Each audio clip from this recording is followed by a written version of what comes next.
Marcy Regina Wu, the ultimate scrimblow bimblow. It's impossible not to love her. I may have called Anne the best character in Amphibia, but Marcy is definitely my personal favourite, and it's been like that ever since I first watched the show. Even during the period where I was a stupid dumbass who hated the hardest thing and did not want to think about Amphibia, I still loved good old Mama. But since I recently got back into Amphibia, I've been craving the stuff I missed out on, and thanks to a late Christmas present from my mum, those cravings were satisfied with Marcy's Journal.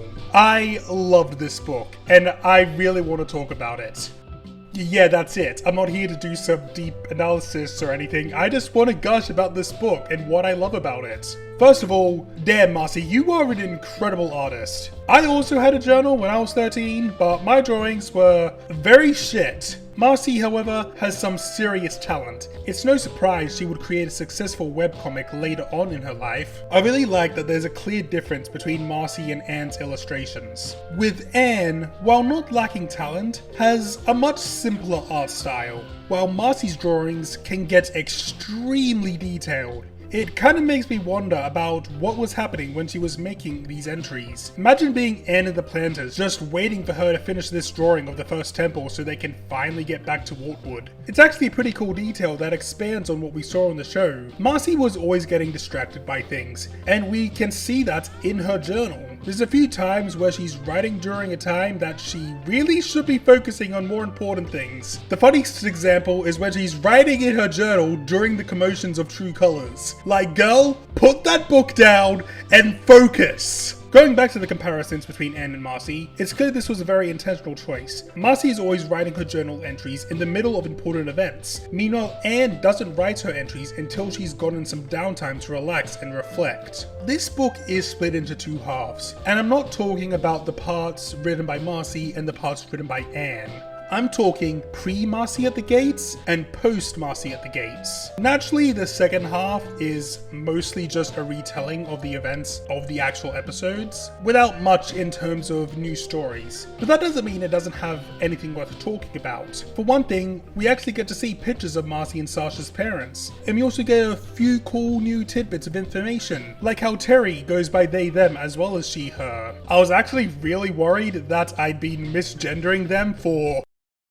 Oh god, that's a long time, I'm so old. But I went back to check if you give a frog a cookie, and thankfully that's not the case. Yeah, but you cost this poor lady her job and nearly got dissected. We see what Anne and Sasha were up to during the events of Grimes' Pupil. We also get to see a bit more of Anne's thoughts during Season 3B. She writes about what Andrea said to her about friends during True Colors, and theorizes about the frog on the vase, possibly being one of the friends he mentions stealing the box. Which of course was accurate, and it kinda makes me upset that we didn't get to see more of this in the actual show, instead of dedicating an episode to motherfucking Fix-It Felix. One of my favorite parts of the book is when Marcy starts writing about needing to deal with some barbarians outside the city, and specifically helping out some little frog family. It should be pretty obvious why. It's so cute seeing her talking so casually, with no idea of what's about to happen, and then turning the page and seeing her freaking out over reuniting with Anne. I also got to mention the way Marcy draws Anne and Sasha. Clear! Now, while the second half is mostly about giving us a different perspective on the show's events, the first half actually gives us new stories about Marcy's life in Newtopia before Marcy at the Gates, and plenty more reasons for me to despise Andreas. Marcy actually wanted to tell Anne and Sasha the truth about the box as soon as she saw them again, but this piece of shit wannabe arbiter convinced her not to.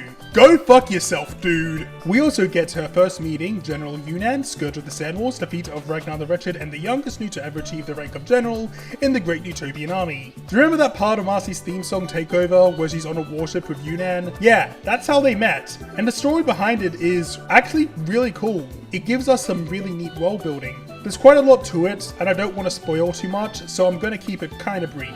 We see Marcy's journey from meeting Olivia and Andreas to proving herself worthy of joining the Night Guard, acquiring her iconic cloak and crossbow, and meeting her new team, Harvey, Kettle, and Fema. These guys are really cool. They aren't the deepest characters ever, but they all have really fun and unique personalities, and I really appreciate that they aren't just copies of Anne and Sasha's personalities. I really wish we got to actually see them in the show. They need to solve a mystery surrounding a cult called the Order of the Om, who are attacking various libraries in Newtopia. Eventually the attacks stop, and Andreas tells them not to worry about it anymore, but Marcy wants justice, so they track down the cult's leader and go out to sea against Andreas' orders.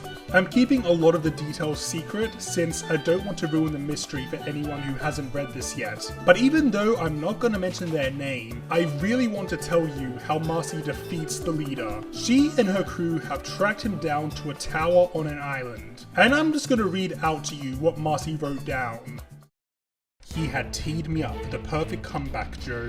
I looked him right in the eye and said, "Speaking of seeds, enjoy this potion!" as I poured it down the back of his breastplate. I escaped his grasp while he looked down in horror. The seeds I had treated with my handy growth accelerants mixture were taking hold within his bulky armor.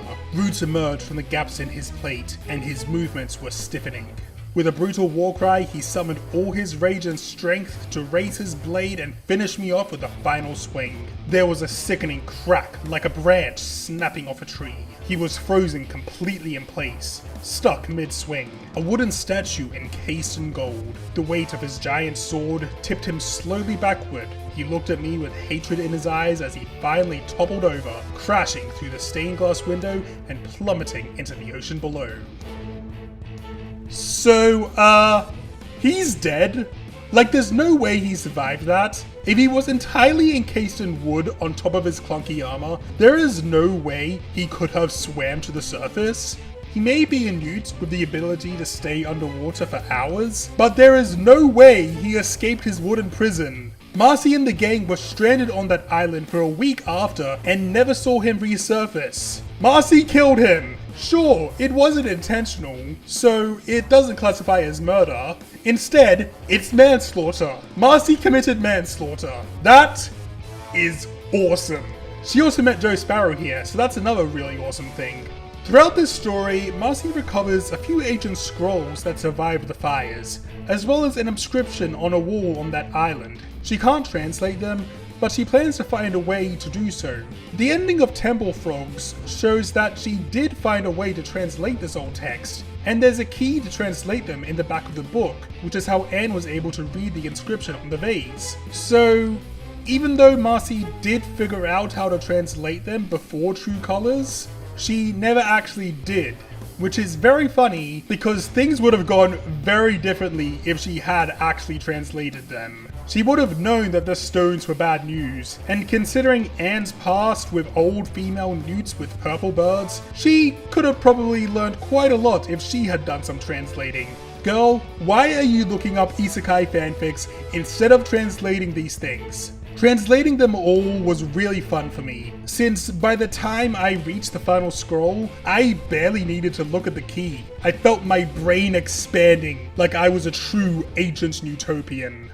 The worst part about reading Marcy's journal was when Marcy began writing in it again after the events of The Hardest Thing. My hopes that Terry could possibly build a new portal were completely crushed. With the stones gone, they couldn't even open a tiny portal hole. So I guess the Spran reunion isn't meant to be. Is what I would say if Marcy didn't find her journal again 10 years later to write about visiting Anne and Sasha, because she just had to end it all by saying that Terry had some exciting news, and then proceeded to not write about what that exciting news ended up being. Okay, if the Strange Voyage doesn't give me anything now, I am going to end up on the fucking news! Moral of the story, read Marcy's journal. Also like and subscribe to make me smile, and I will see you later.